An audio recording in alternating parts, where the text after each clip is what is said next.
মুখ্যমন্ত্রীর কথায় মুখ্যমন্ত্রীকে খুশি করবার জন্য লায়েক আলীকে অ্যারেস্ট করা হয়েছে। হাস্যকর বিষয় তৈরি করছে রাজ্যের বুকে পুলিশ প্রশাসন। শুনুন, আজকে রানা গাঙ্গুলিও এখানে এসছেন। আমরা সবাই আমাদের বাড়ির এখানের অ্যাডভোকেট থেকে শুরু করে আমরা সবাই এখানে লায়েক আলীর জন্য অ্যাপিয়ার করেছিলাম। একটা pure politically tainted biased investigation police এখানে চালাচ্ছে। মুখ্যমন্ত্রীর কথায় মুখ্যমন্ত্রীকে খুশি করবার জন্য লায়েক আলীকে অ্যারেস্ট করা হয়েছে। লায়েক আলী 10 তারিখে হাইকোর্টে একটা মামলা করেছিল। 11 তারিখ তার কপি এসে বারুইপুর থানায় এসে পৌঁছায়। ঠিক 12 তারিখ কোনো একজন ব্যক্তিকে দিয়ে আরেকটা কমপ্লেন করিয়ে ঠিক সেদিনকে তাকে অ্যারেস্ট করানো হয়। তদন্তের নামে প্রহসন চলছে। ঠিক আগের জামানায় যা চলতো তার ভাবশিষ্য হিসেবে একই কাজ এখানে ওনারা করছেন। আমার ভূমিকা কি গোটা ঘটনায়? ভিডিওতে দেখা যাচ্ছে আমি থানার পুলিশকে সাথে নিয়ে আমি মবকে বরং কন্ট্রোল করছি, আমি সেখানে মবকে থামাচ্ছি। আমার নামে আপনি একটা পলিটিক্যালি মোটিভেটেড বায়াসড ইনভেস্টিগেশন চালু করে দিলেন।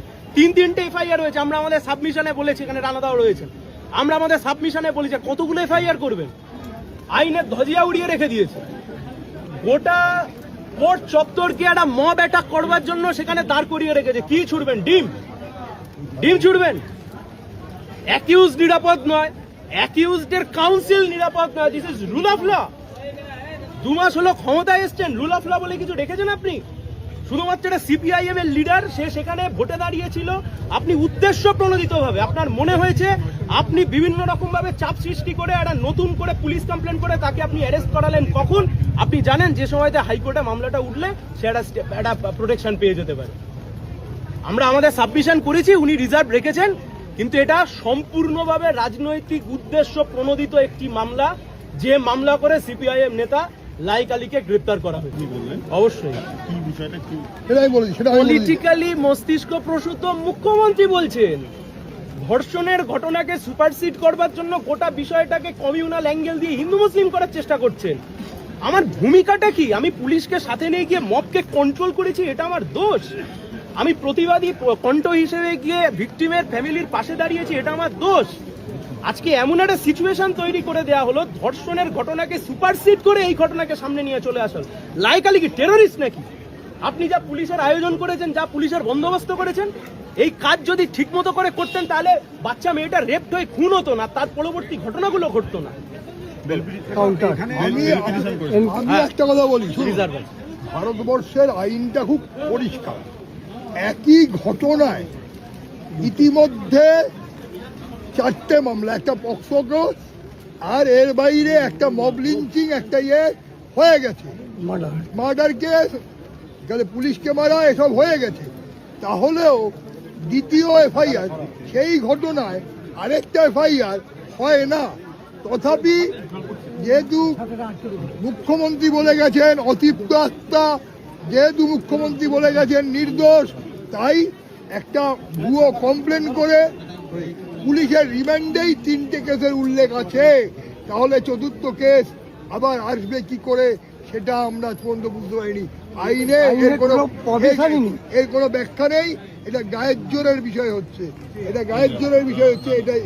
এটাই হচ্ছে মস্তিষ্ক প্রসূত, এটাই হচ্ছে রাজনৈতিক।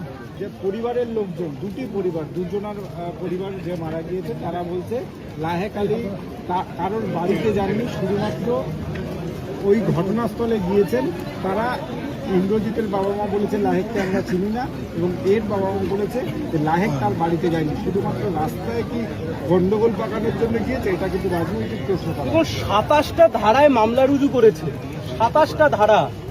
রেল লাইন উপড়ানো থেকে পুলিশকে মারধর করা, আমি নাকি পুলিশের কয়েদি ছাড়িয়ে নিয়ে চলে গেছি, ফরওয়ার্ডিং এ লিখেছে। হাস্যকর বিষয় তৈরি করছে রাজ্যের বুকে পুলিশ প্রশাসন। সেটাই তো বললাম আপনাদেরকে যে আমার একমাত্র দোষ, আমি প্রতিবাদী কণ্ঠ হিসেবে, আমার দল সিপিআইএম, আমি তার নেতা হিসেবে, প্রতিবাদী কণ্ঠ হিসেবে আমি যে ভিকটিম গার্লের পাশে দাঁড়িয়েছিলাম। অ্যান্ড হোয়াট অ্যাবাউট দ্যাট বিজেপির লিডার, যার নাম বারংবার সামনে এসছে, তার কি অবস্থা আজকে? তাকে পুলিশ ইনভেস্টিগেশনের আওতায় রেখেছে। তাহলে আগের সরকারের বিরুদ্ধে যা যা অভিযোগ উঠতো, যে তদন্তের আগেই তদন্ত করে ফেলতেন মুখ্যমন্ত্রী, আজকের মুখ্যমন্ত্রী তার শিষ্য হিসেবে একই কাজ করছেন, আলাদা কোনো কাজ করছেন না। মুখ্যমন্ত্রী সুপারভিশনে কোনোদিন তদন্ত হয়?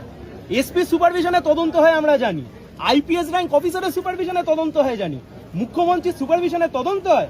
সেজন্য আমরা বলেছি this politically ভিশিয়েটেড, politically vendetta, political ভেন্ডেটাতে করেছেন। বিমান ব্যানার্জি গেছিলেন, বিমান ব্যানার্জিকে অ্যারেস্ট করা যায়নি।